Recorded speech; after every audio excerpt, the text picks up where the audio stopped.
Welcome to the final episode of Your Time in the Run, the Hunted Series 8 podcast from Reality TV Warriors. My name is Michael Armstrong, and joining me as always are the clowns we have left. My fellow Brit who would like to say bonjour fuckers for the last time this series, Anthony Williams. Morning. And the lady who only does things to prove her husband wrong, Michelle Pierce-Donovan. As Americans would say, ain't that the truth? Yes, good evening. How are we? I'm good. How are you? Yeah, we were just talking about traitors beforehand. Weirdly, when we recorded last week's episode, we probably should have talked about the Celebrity Traitors final, but we didn't. Oh my god. Yeah, we didn't, did we? Had we all watched it at that point? Yeah, we all watched it. I think we all had, yeah. Yeah, because it was Sunday we recorded, so yeah, we would have done by then. Yeah, it was so good. What a great series. Isn't it great that to watch a series of people just having fun? Yeah, and all of the American fans viscerally hate it because nobody had any stakes. I know, and I was talking to someone about this the other day, and like how different UK Traitors is versus US, that they just take it far too seriously. Yeah, they really do. It's a parlour game. It's just supposed to be fun, right? Well, that's the thing. You could tell that every single person involved wasn't devastated because they got murdered or banished. They were devastated because they wouldn't be able to play anymore. Exactly. They were having fun. Traitors is supposed to be fun and good. Yeah, and well, there's a particular American Amazing Race fan who is on a campaign to go, oh, I hope this doesn't affect Civilian 4. And it's like, well, Civilian 4 filmed before this anyway. And also, they are two different shows. They were commissioned as two different shows. They're never going to cross the streams. Linda was the only person who got mentioned from Civilian Traitors in the entire series. And also, lighten up. Yeah, there's far too much serious stuff. I do find that that's a little bit of a typical thing, though, isn't it? Like when we do reality competitions, it's mostly just a bit of fun, right? And then, because it always surprises me, like how often on the US versions they're banging on about the prize money. Like no one in the UK ever cares about the prize money on a show. It's just a fun time. Well, the great comparison for that is American Mole, especially Netflix Mole, where everyone was moaning that they'd reduced the price from $1 million to $250,000, versus, I don't know, Dutch Mole, which was less than $8,000 this year. Yeah. I don't know. On a mole subject as well, Michelle, have you seen this week's episode yet? No. Okay. Give me cool. a break. Too much on. It aired 6 days ago. No, but it's the last 4 weeks of the final term of the year. It's Christmas. So it's a bit different from England's end of school year because you finish in the end of the year, but we've got along with the end of term concerts and all that stuff, we've also got Christmas and all that paraphernalia that comes along, and it's just insane. These last 4 weeks are insane. Today alone, and I do kindergarten. I had prep. I did a visit with kindergarten. There was a book fair on. We had a silent lockdown because there was a strange man on campus. And then we had to change rooms. We had someone sick, so I didn't have enough staffing in the room to do what we needed to do. It was just bad day. Sounds like a you problem, all that thing, Michelle. I don't know. I didn't even know there was a lockdown. I didn't even see this guy being escorted off the premises by 6 men. Like, what the hell was going on there? Anyway. You'll also be pleased to know this never made it onto the podcast, but it is now going to, that I'm getting a new dishwasher next week. Woo! After nearly 4 weeks of not having one. Oh, mate. I'd never had a dishwasher in my life until I bought this house, and one came with the house. And I was like, yeah, okay, fine. And then about 2 years ago, it broke, and I have never ordered anything so fast in my life. Within 24 hours, they were out and replaced it. Well, mine came with the house and tried to get a repairman, as you guys well know, and he was like, oh, I'm not sure what it was. And no word of a lie, I had to chase him after a week of him taking the dishwasher away, the original one. And he's like, yeah, I'll have a look at it. Going to try and have a look at it today. And then that was a Wednesday. And then on Sunday, I heard back from him being like, yeah, it's these 2 parts that it definitely is for real, honest. And it's going to cost like 130 quid or whatever to repair. And I'm like, well, I might as well just get a new one. That's exactly what I thought. So that's what I did. I just paid to get a new one installed. So I've had to pay the call-out fee, which is £60, annoyingly, and then buy a new dishwasher. But yeah, that's coming on Tuesday, finally. Hey. So I'll be waiting in all day just going, please deliver my dishwasher soon. I'm sick of hand-washing things. It's rubbish. It's for peasants, man. It really is. It is. Anyway, Hunted from like 3 weeks ago at this point. Previously, Andrew and Robin chose to split but ended up on the same train. Sean and Marie had another narrow escape in Birmingham, which led them to also split when their network was compromised in Chester. With nowhere else to go and no money, Sean used his last £5 on his card to buy a train ticket, but HQ got the ping and he was caught in Heald Green. When they split over Birmingham, Andrew got away while Robin led JP through the streets, but a cheeky commandeering of an electric scooter also saw his time on the run end just days before the end of the hunt. Andrew returned towards home, and his choice to send a cheeky tweet backfired as the episode ended as the hunters closed in on the farm he was hiding at. Oh, this entire running through the farm just is delightful. The running and singing, "You can't catch me, I'm the gingerbread man." So good. I mean, it's the next instalment. We've had Born Identity, now we've got Born Farm. Yeah, I quite like that they focused last episode on Robin being ultramarathon man, all that sort of stuff. And it's like, yeah, Andrew can't really run. It's like, yeah, grew up playing sports, had to have hip replacements. I can run. It's just the way it unfolds. It's like, oh, he's going to get caught. He's going to get, what the hell? But then you remember that they spoiled the quad bike at the end of episode 6. It's a shame they did that, because this would have been an incredible sequence. It was still brilliant. Yeah, so good when the quad bike goes past the hunt. It's like, oh, great. Well, I mean, all jokes aside, obviously Andrew is the first of them to get caught here, and he gets caught fairly early in the episode as it happens. But he carried the entertainment in this episode, because there may not be a scene in Hunted that has been funnier than Andrew falling through his own window. So good. So good. So Ray says that he can't run, but they can't catch him. He's a gingerbread man. Ed overtakes Paul on the quad bike, and Andrew gets on board and escapes. And he's lurking in the trees and says, yes, sir, he can boogie. And I know you talked a couple of weeks ago, Michelle, about continuity issues with Daisy's hair changing and going straight and curly and all that. Oh, yes. And I sort of alluded to this last episode as well. But Shaq's continuity is wild. I was thinking about this, and I was thinking, is this why they keep showing him going into hair salons and barbers? Is it just some vain attempt to be like, no, honestly, he got his hair done, then he had it done, and then he got his hair done again. Yeah, it's all over the place, isn't it? Because I'm pretty sure when we saw him originally get his hair done in the barbershop a few episodes ago, he didn't get his braids done. I think this is the only time he's got his braids done on the run, but he also didn't get rid of his braids for a little while, and I know braids take absolutely forever for them to do. Yeah. I don't know, but basically, yeah, I just feel like they've gone, can we just get a few shots of him in a barber's, please? Yeah. I mean, moving on slightly, I do think it's wild that they knew he was in the area and that there was a chance that he would go to Mariah's salon, and they let him get his hair done for, let's be honest, 3 to 4 hours, because that's about how long it takes, I think. Yeah. I think it's wild they didn't even get close to him in that time that we saw. And how they've put sentry cams on everywhere except there. Yeah. So Shaq's last confirmed sighting was in Cockermouth, but he's disappeared, and HQ suspect that he will pop back to his network, and he is at a fair in Essex and has braids again. Everywhere he goes, he has to try people's jerk. Yeah.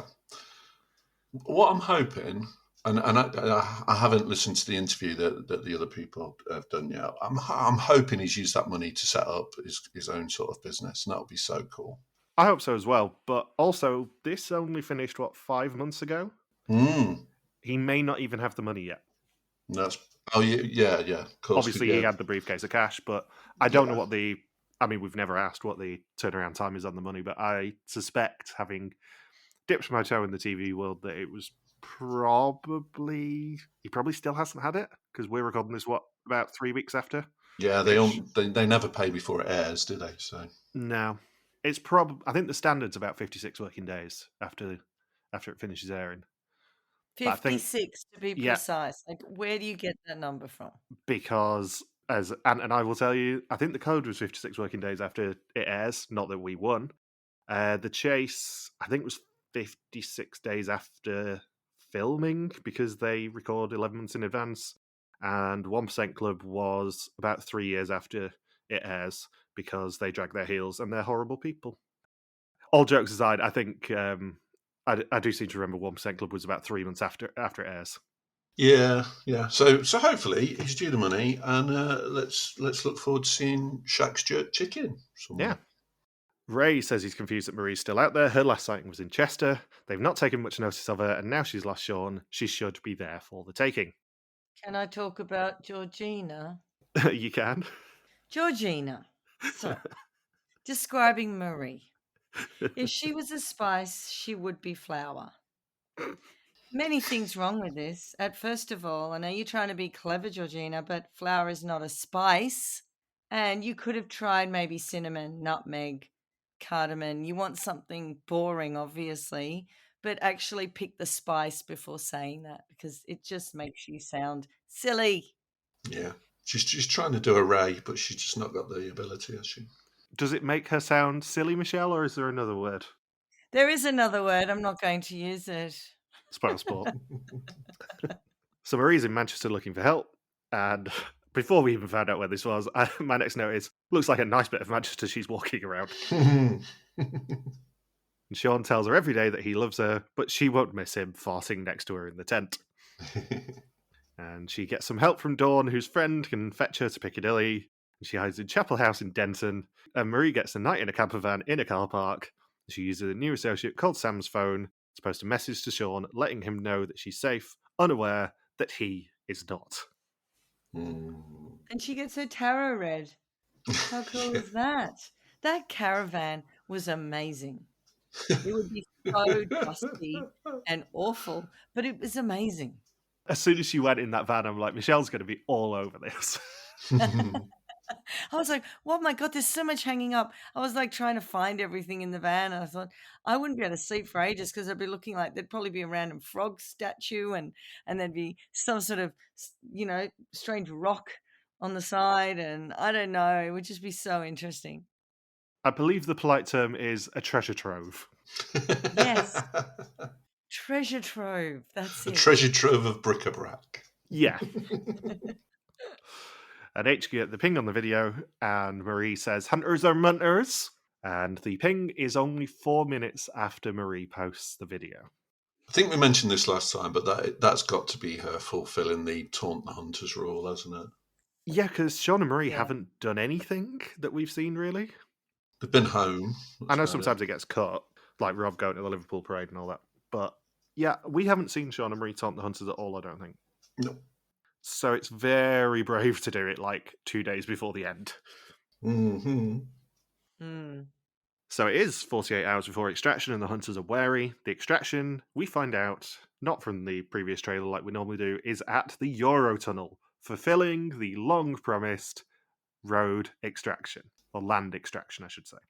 An interesting one. Yeah, years and years ago, I think even going back to Blex being the chief, they said that extractions could be land, air, or sea. And we have always said, why aren't we getting a land one? What would a land one be? Is it a train? And we finally get our land one here. Mm-hmm. And they said that it would only leave when the remaining fugitives had boarded the train. But why on earth? Every other extraction has been a time. It's going to leave at this time, and if you're not there, you're not there. But this time, what? If someone's on the train, they have to wait until someone else gets to the train and might get caught in the process. But I suppose because it's on a schedule, isn't it? So it doesn't matter which train they get. I don't know how often they run, actually. I should have looked at that. I mean, we know from speaking to previous winners, and Rob told us this, that as soon as you're on the extraction vehicle, you are safe and you have won. They portray it as, yeah, the hunters can still catch you and board the boat and all that sort of stuff, but they can't. Okay. The rule is as soon as you are on the extraction vehicle, you have won. However, I think, and I don't know for certain on this, I think that train did not go past that tunnel. No. I think they probably had some sort of deal with the Eurotunnel to just, use a QR code. We'll just do a dummy QR code that the hunters can also piggyback on in case they catch up with them. This train's going to just go to our yard on the side and then come back. That's my suspicion on it. So I don't think this was a proper scheduled departure. I think there was probably an off-air time. It's usually 1 o'clock, I think it is. But I don't think that this was a real train. Or it was a real train, but not a real train that was going. No, because I've not travelled on the Eurotunnel, but I don't think they put one car per whatever you're going to call it. It's not really a carriage, is it? It's like a storage thing. Yeah, that was not a regular thing. I have not travelled on the Eurotunnel for years and years and years, but I'm pretty sure that train would not have gone further than their service yard. I suspect that was probably their platform they used for the service yard. Yeah. Good sequence, though. Oh, really yeah. Good. I mean, it was fantastic as an extraction point. And also, just to spoil the rest of it, I love the fact that the fugitives had to drive themselves. Yes, brilliant, that. I think it was such a brilliant wrinkle. Maybe a little bit of bullshit surrounding it, but I just love that they actually had to travel there themselves. Which also suggests there's an unwritten rule that means you've got to have a driving licence to be unhunted. Yeah. Or perhaps they... who would anyone not have a driving licence? Oh, entirely possible not to. I know loads of people that don't drive. No, I mean in terms of the people that we saw cast. Because a lot of the people this time lived quite rurally. I was not surprised, but I wouldn't have been surprised if Shaq hadn't got a licence. He lives in London. You've no need to drive in London. Mm. That's what I was going to say, is I think Shaq and Warren were the only ones that I would have been like, do they? Because they live in a city area of London. Mm-hmm. Whereas I think pretty much everyone else lives at least semi-rurally that we saw. Mm. Maybe Cameron and Simran as well, because they're Wolverhampton, aren't they, rather than Birmingham? Yeah, they probably would. But I presume, though, they knew what the extraction point was before they finished recruiting, so they'd just do a quick check and make sure it's not going to be a problem. Yeah, and also if they were in a pair, then at least only one person has to have a driving license, although that risks one of them getting caught and one not. Well, yeah, if Warren doesn't have a license and it goes the other way, then he's a bit screwed at the end, isn't he? Yeah. I wouldn't be surprised if they decided the extraction point before the recruitment and then just said, right, you've got to have a driving license for this one. Yeah, makes sense. So only when they board the train will they be able to claim their share. However, to collect their extraction information, they have to head to their home addresses. I quite like this. I quite liked it too. I thought it was a nice little touch. Because we know at the point they get extraction information, the hunters know that. We've had that in every series, but I like the fact that they twigged it this time by the fact that they all started heading home, rather than there being a big, ta-da, they've had their extraction info. I thought it was good. Yeah. I do wonder if they kept Sean away from his home address for Marie getting it. Oh, see what I mean? Yeah, they probably sequestered him till it was over, I don't know. But they know what's going on, don't they? Yeah, because I don't know whether they normally do sequester the people who get caught. Maybe they do for a day or two. What I didn't like about that is that they knew they had to get it from home right after Marie got hers.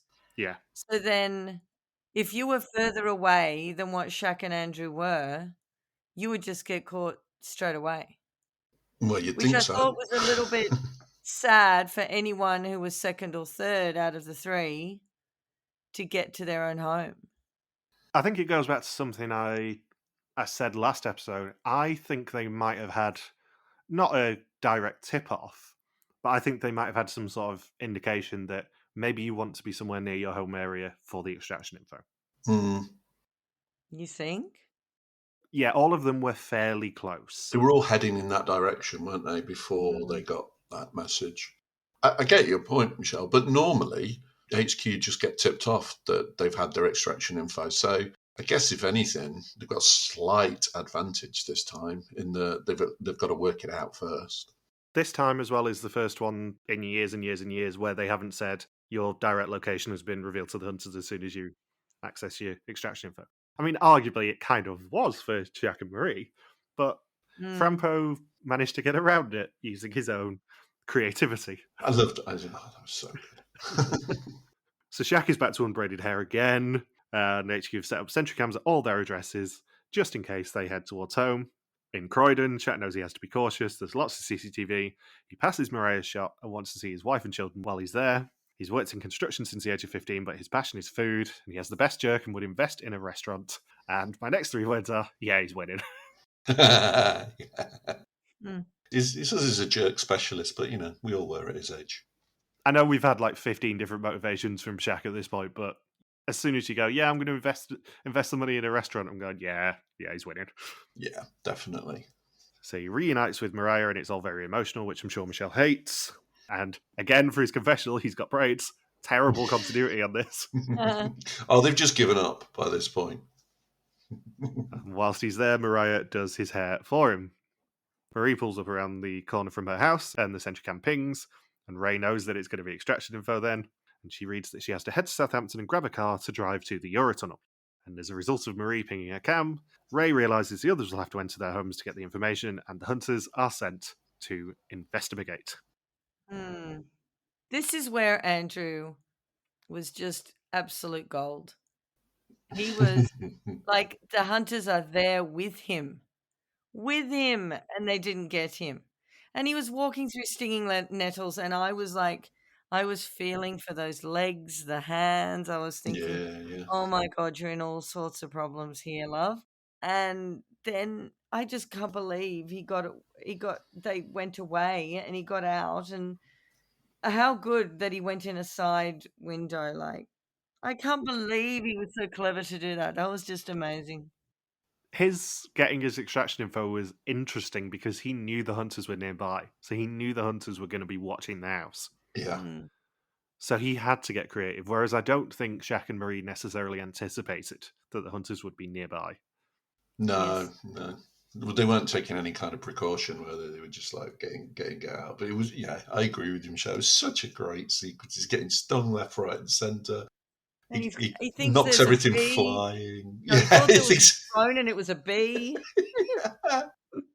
And then when he does climb through the window, I don't know if you noticed, there's like blood coming down his leg. So he's like been ripped to shreds by brambles and stuff. And he knocks everything flying. It's just brilliant. And I don't know how much that climb through the side window was like, I'll just do it because why not? I don't know whether he figured out that they might have cameras on the front and rear, whether he did or not. It was just a great move. I think he was probably wary of going through a proper door because he knew the hunters were right by the house. Yeah. Because he'd already seen them and been spooked by them in the last 24 hours. Yeah, so he's probably more thinking they'll be sat watching rather than there's a camera. Yeah, the hunters are likely to be watching the front and back door, I would assume. Especially on an isolated property like his. Yeah. So Shaq's getaway driver is former Marine Duncan Hardy. For some reason, we get his full name, and then he's never mentioned again. And his camera pings, and Bravo are 15 minutes away, and he's told to go to Colchester to find his car. Andrew's cottage is isolated, so Abby suggests the ground teams block him in, and the drone gets sent up, and Alpha and Echo are in position. He says he's had both hips replaced. He wore his hip out playing a lot of sport when he was 40, but he's still got a bit of pace in him. And he spots a hunter team on the road, and Alpha spot his car too, and they get the go order. The Land Rover goes down his neighbour's access, and he's going to have to climb through a field. And Charlotte gets blocked in by a tractor again. After getting so pissed off by the tractor last time, it happens again. And he heads through the back way and gets stung by nettles, as we said. And he says, "There's no time for dot leaves, you mother." And then Abby spots him on the drone. Yeah, it's just brilliant. I love it. I reckon it's Frampo's tractor mafia are out there. He's just got all his mates out. Just block every road. Well, it's a hell of a tactic if you do think about it, because if you've got loads of farmer friends, you just block all the roads if you think the hunters are going to be nearby and awesome, find a way to extract yourself from where you need to be anyway. Yeah, they need the guy from West Pier or wherever it was in the tractor. Yeah. Who are you? Police? Ring the police. Ring the police if you don't like it. Jordan spots movement and Aaron tries to find a way in and gets eyes on. Frampo then hides in the woodland again and isn't wearing a GoPro, which should have been a tip-off to him that the hunters were that nearby. And then he covers himself with leaves and says it reminds him of Predator. I love Frampo so much. I'm so glad we got 8 episodes of him. Oh, yeah. Did he say there No, I think it was when he was going to sleep. He said, "I think I'll have a better night's sleep than Ray." That must be Yeah. nightmares. Ray then decides to rely on the sentry cams and look like they're tactically withdrawing, and Alpha and Echo are sent back to their original positions. As we said, Frampo thinks he hears a drone, but it's actually a bee, and he decides to run in, grab the details, and run out, and is now wearing a GoPro. As we said before, it's a red flag to any fugitive if you're asked to wear your GoPro. Be on your guard. Be ready to run. Absolutely. And he climbs through a window to avoid drawing attention to himself, and does that so subtly by smashing lots of glass. Or maybe. I mean, is this another eagle screech going in there? We've had the car horns. I don't know. I mean, I was expecting the Amazing Race "You've made a bad move" dong to happen Oh, at that. some point. Dum, dum, dum. I actually do think that he probably knocked some stuff off. I'm pretty sure we got an oopsie reaction from him. Mm-hmm. And he has to head to Brumley, wherever the bloody hell that is. It's in Kent, mate. He avoided the sentry cams, and that was fucking dire. Ray says he wants Shaq, he wants Marie, but he really, really wants Andrew. Lots of southern bias in this series, I have to say. I know we joke about the spread out across the length and breadth of the UK, but actually no higher than Birmingham stuff, but all of them are very southern. The final three. Yeah, and other monkeys got eliminated, sadly. They did. The fugitives bed down for the night. Marie says she only has £50, but manages to get her night stay for free. The Bristolian charm works wonders. She wants to do it to prove Sean wrong, because he won't think that she can do it. I was getting good vibes at this stage, were you? Yeah, I didn't know what to think. I obviously still thought that Frampo was going to win. Mm-hmm. I was pretty convinced Shaq was going to win. I wasn't sure about Marie, just because we hadn't seen her. Yeah, we didn't have quite enough backstory, really, did we? There was a point towards the Eurotunnel where I thought maybe Ray's going to get his clean sweep. Oh, yeah, definitely. Because it was getting close. I wasn't sure that Shaq was going to make it when Marie got caught. Mm-hmm. I don't know. You never know with timelines, do you? But there's a part of me that thinks, did Shaq get away because Marie got caught? But I don't know. Yeah. Shaq has a debit card, which won't ping the computers, because who would want to hack the Red Lion's computer? But also, why are you paying with a debit card? You've got 10 grand in cash. Yeah. Exactly.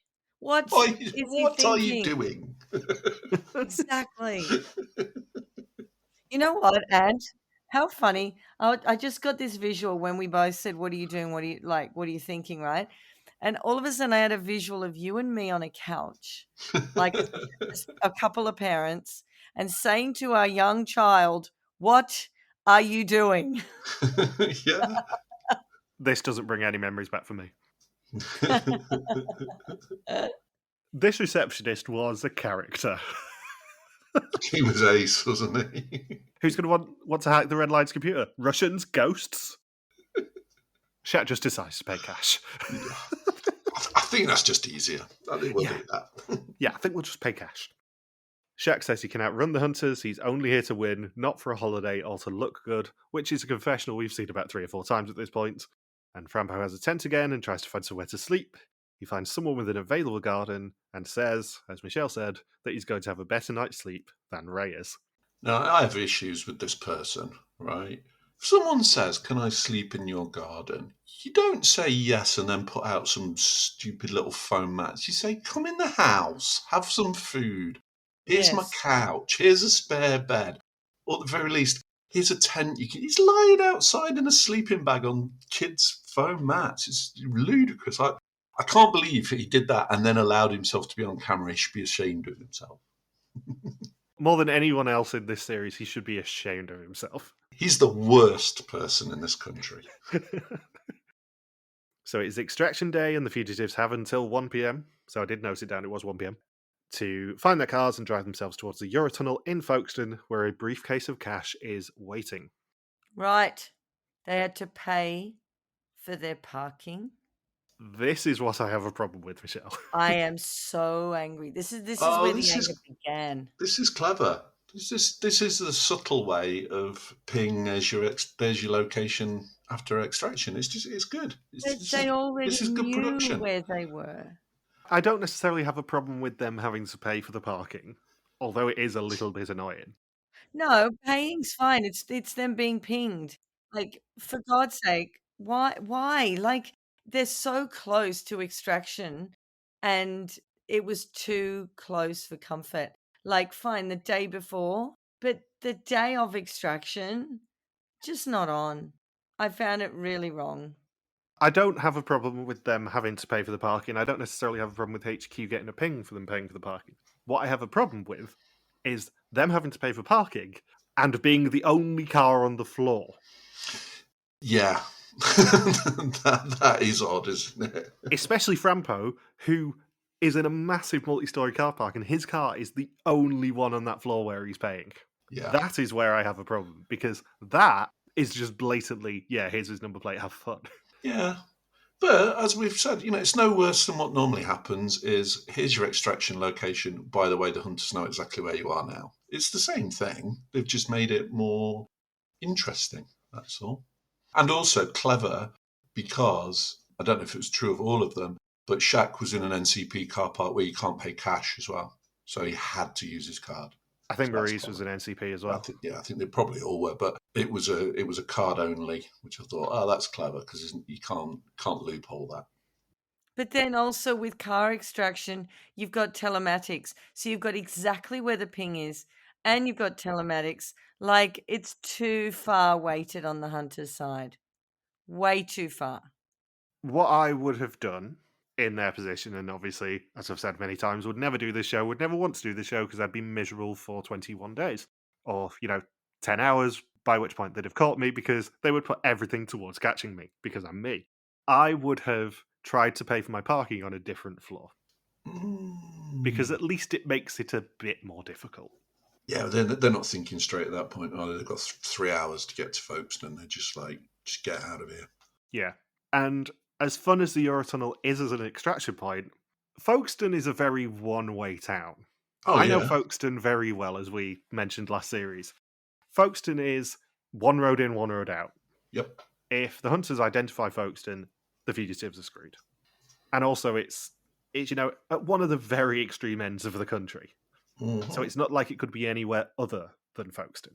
No, and as they rightly spot, once Shaq's gone past the point where it could be Dover, then it has to be Folkestone. Yeah, just by the way that the roads are set up, it kind of had to be Folkestone. And there's only one thing in Folkestone that could actually be a genuine extraction point, unless they're going for an air one or a sea one. Yeah, could have been a ferry.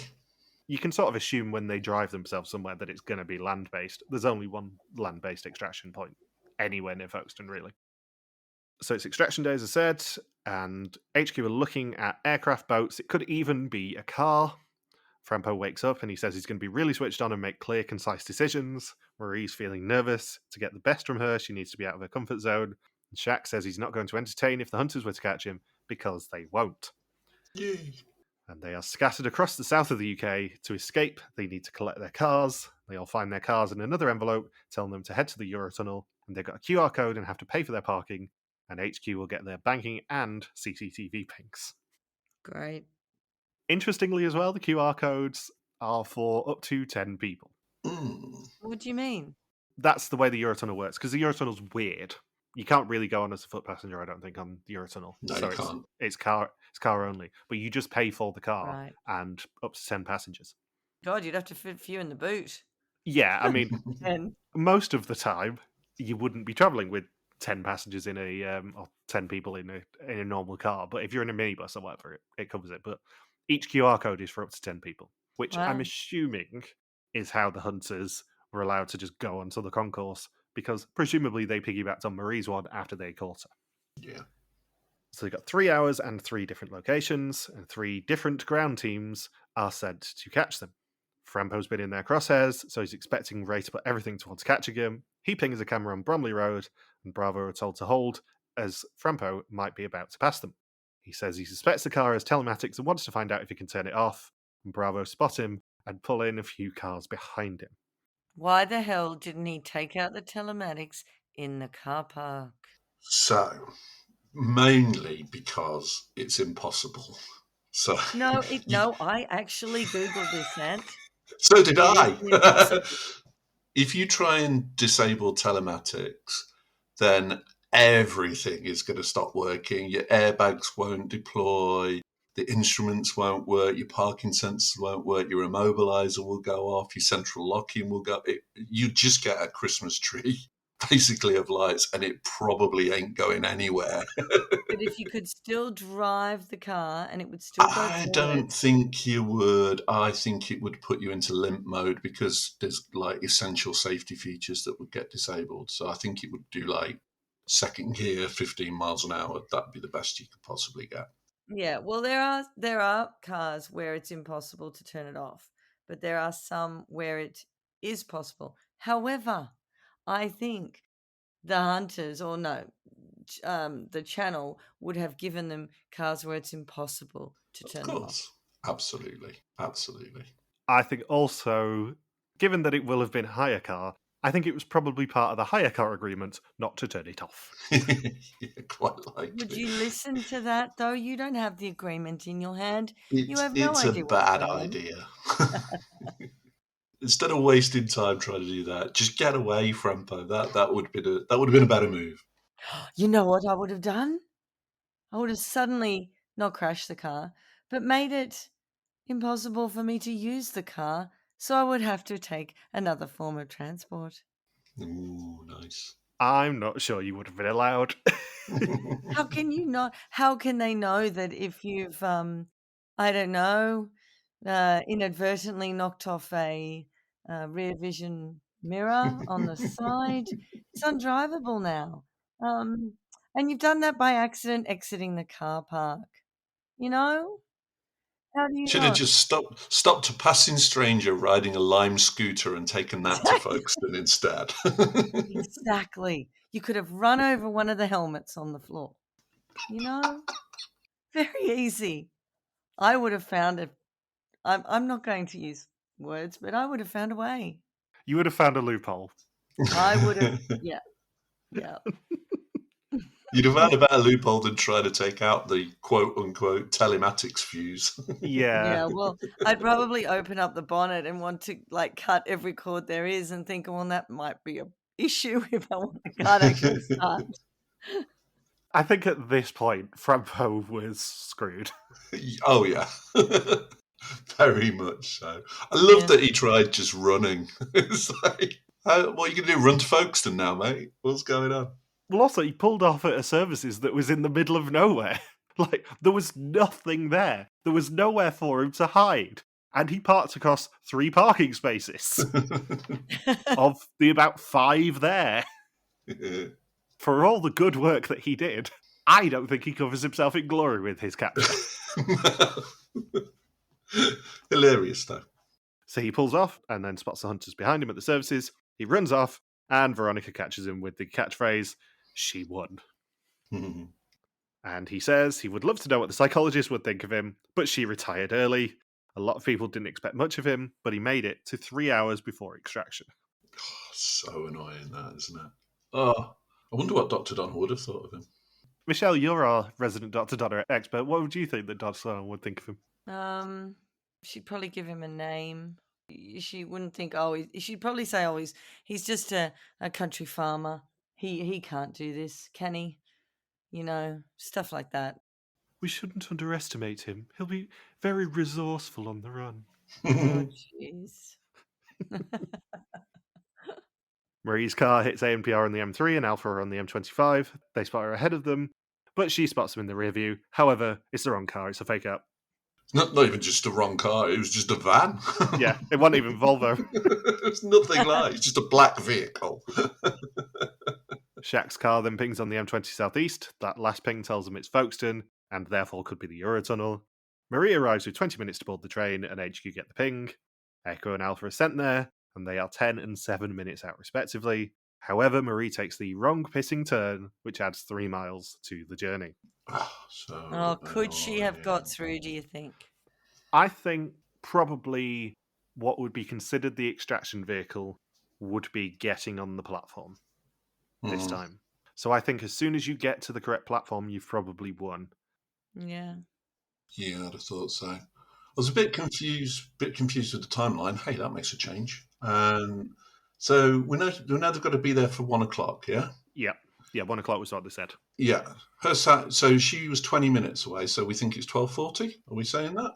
Ish, yeah. So why does our sat-nav say it's either 10:08 or her ETA is 10:08 and when she's 57 miles away? God knows. All over the place, as usual. You forgot to blur that one out, people. Come on. I have at this point given up on trying to make any sense of their messing with the timeline. They've broken me finally after 8 series. So Giles gets the ping for Shaq, and they are correct with the Eurotunnel. Alpha come up the lanes. It's not going to be au revoir, it's going to be bonjour fuckers. Marie then spots a hunter car in the lane next to her, and she's caught in the queue. You can't get much closer than that. No, she could literally see the extraction point at that point. Gutted. Clever, though, to have a barrier, something that can slow them down, that's completely uncontrollable. So if they do get close, they've kind of got them. I think this is a really good extraction point. Yeah, I think there may have been an off-air rule that if the hunters catch up to your car, you're done. Yeah, just sit and wait. I sort of alluded to it last episode, but I think certainly with Frampo's capture, and certainly with Marie's capture, I think as soon as the hunters put their hands on the bonnet or whatever, you're done. Because I think that might have been what they were relying on with Robin as well. Is as soon as JP put his hand on the bonnet, Robin kind of had to give up, but then Robin went, "Nah, I'm not giving up, stop that." Which would explain why he does just give up. Yeah. Because in between time, his camera person said, "No, they've caught you, Robin, you have to stop." Yeah, that's my suspicion. Because Robin's capture was just so half-arsed, for want of a better term. And given how much we saw of him, I expected a lot more fight. That I think he may have fallen foul of that sort of a rule, especially having seen episode 8, where as soon as they put hands on Marie's bonnet, she just kind of goes, "Yeah, I'm caught on her balls." Well, now we've wrapped for the season. If any fugitives do want to tell us, then they can, because they have no worry about NDAs because it can't go on air. Nope. So there you go. We would just want to know because we're nosy as hell. Yeah. So Alpha dump Marie and then leave for the next train departure area. And I did say at this point I thought it was about to be a clean sweep. Shaq starts crying as he heads to the train, and Echo have the train in sight. And they get drone footage of Shaq in his Mazda on platform B1. No, I did think he'd done it at this point, and that's because of Mr. Nick Harvey's wonderful score. That was triumphant music that was going on. I was like, he's done this. He's got this. Did you also spot the spoiler that was in the back of this episode? No. Don't know. Which one? They spoiled Frampo's capture. Did they? Yes. Oh. I can't take any credit for this because someone pointed it out on Twitter, but before Frampo gets captured, there is a scene in HQ of someone in front of Frampo's mugshot, and it has been crossed out. Oh. So I didn't clock this when I was watching it, but I looked on Twitter after watching it, and someone did point it out. Very good. Bad cameraman. Well done, whoever that was. Yeah, that Frampo's capture was spoilt. Wasn't Doug that told us, was it? No, it wasn't. Doug's been very silent, actually, the past few weeks, maybe because I keep talking about the fact that he keeps tweeting me. So Shaq boards the train, and it closes, leaving the hunters behind, and Shaq as the first ever solo winner of Hunted UK. And he got the 10 grand, so he almost certainly will remain the highest earning winner of this show. With him winning as a solo player, we have now had all the permutations of 0 to 4 people escaping on the civilian series. He's one of the very rare solo winners worldwide as well. Yeah. It's very, very rare that it happens. And solo pretty much from the beginning. Yeah. Because Warren was the first to get caught. He was. So that's amazing, isn't it? You know, he's been on his own from day one. He wins the 10 grand dead drop and then wins the whole pot. And awesome. He had a very wobbly start as well. He was only just ahead of the hunters for, I'd say, at least the first week of this hunt. And he just came out of his shell. He opened up. He trusted people. And that's how you win. Yep.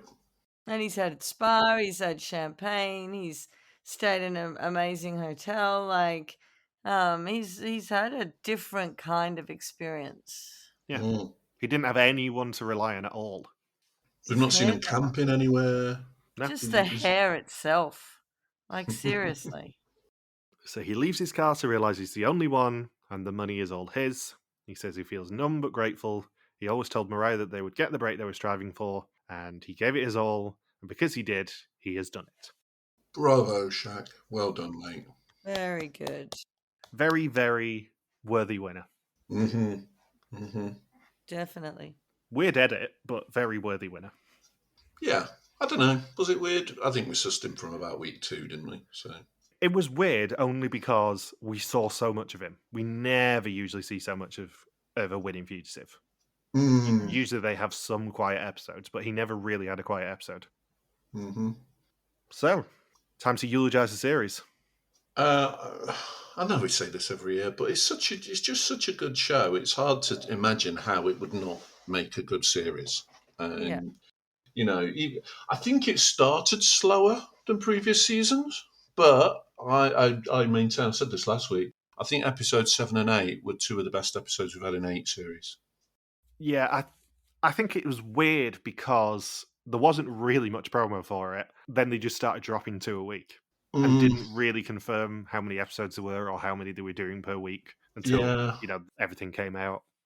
And maybe I perceived it as a slow start because I didn't realise there was 8 episodes at that point. Yeah. Because it felt like after episode 3, we don't know enough. There's not enough to wrap this series up. But then the extra 2 episodes obviously made a big difference. Yeah, I think as usual, their casting is phenomenal. Yeah. If anybody is casting for a reality show, whatever Hunter do that because they just bring out brilliant characters every time. Yeah, and I liked the 8 episodes, actually. I liked it a bit longer. I mean, I would have preferred it if they'd have told us before the series, because it has caused much panic for me, but... and having 2 a week as well. Yeah, I mean, obviously, schedule it 1 a week, please, and schedule it on a day that's convenient for us, please, and at a time of the year that's convenient for us, please. Thank you very much. But other than that... Other than everything. Yeah, other than all of the component parts. The one negative I will say, and it's something we mentioned last week, is the editing has been a bit sloppy. More than normal. Yeah, a little bit. It's stuff like the next time trailers having stuff in that wasn't in the next episode. Because that happened at least twice that we clocked. And there were major things, because it was Frampo's quad bike and the dead drop was an episode earlier. And I don't know whether it's because they were planning on 6 episodes and it ended up being 8, or whether, there's just new editors and they're a little bit sloppier. I don't know. But that would be my main negative takeaway, is just there was a little bit of sloppiness in the edit. And also, blurring all of the dates. Just deliberately misleading me. Yeah. It felt malicious. Yeah, I think we've reached the point where we maybe need to let it go on the timeline because clearly they have. You have known me for 9 years at this point, and you know I don't let things go. I mean, I'm not saying I'm going to. I'm saying I think we should. Yeah, I still have PTSD from the chase, and that is over 8 years ago at this point. I still give the middle finger to Frank Hornby every time I see him. And that is nearly 9 years ago at this point. Yeah. So basically you hold a grudge and you anything. Yeah, I'm vengeful, Michelle. Jeez. You'd go well on Survivor. You'd want to vote everyone off that mentions your name. Oh, I would be brilliant in confessionals on Survivor. I would hate every second of Survivor because I don't camp. Well, neither do I. I don't camp either. I am miserable at outdoors. In general, just any time you're miserable outdoors? Yeah, just any time I'm outside, just go, ugh, I hate it. Hate being outside. Do you still bike ride? Yeah, of course I do. Okay, well, you like something. Yeah, I am exaggerating for comic effect. Okay. I don't camp. I like 3+ star hotels. Yeah, I don't mind that either. That's okay. I'd be very easy to catch if I was on the run, purely because you just go for the nearest nice hotel that I can afford. Anything else to say about this series? No. No, I'm just imagining now. And they caught Michael on day 1 as he was having a pedicure. Well, you know as well as I do, and we have had this confirmed by hunters before, that if either of us ever went on this show, they would put everything into catching us on day 1. Yeah. We would be their sole targets. I'd still like to do it, though. I wouldn't. Yes, I Not would. a chance. Well, thanks, Doug, for another good season. Yep. I'm not It's all thanking Doug's the fault. chief and the lackeys who are underneath him, but yeah, I'll thank Yeah. Doug. Yeah, well done, And Doug, and the team. who else can we thank? Well done, Doug, Daisy, India, and all the people who haven't communicated with us. Yeah. Yes. And another well done to Shaq. Well done to Frampo. You did brilliant, mate. You really, really did a good job. Well done to Marie for overcoming the odds. I did not see that happening. And unlucky to everybody else who gave us loads of fun. Yeah. And I was very angry that Marie and Andrew got caught. In the final episode, I was absolutely seething and, yeah, disappointed. And that's why we've had to wait nearly 2 weeks to record this, so that Michelle's blood pressure returns to normal. Yes, I am quite calm right now. If we would have taped it that night, it would have been a totally different story. Oh my God. So, thank you for listening to our Hunted recaps all series long. We'll be back in 2026 for more episodes, hopefully of Hunted, but certainly beginning with Viestamol. Don't forget you can contact us on pretty much every social media platform that isn't TikTok, where we are RTV Warriors, or you can email us and contact at rtvwarriors.com. Anthony's on the Artist formerly known as Twitter at Bullsboy, Michelle's Bear3333333, and I'm MJ Harmstone. We will see you next year for more episodes, but for this series and this year, your time in the run is over. Bye-bye. Bye.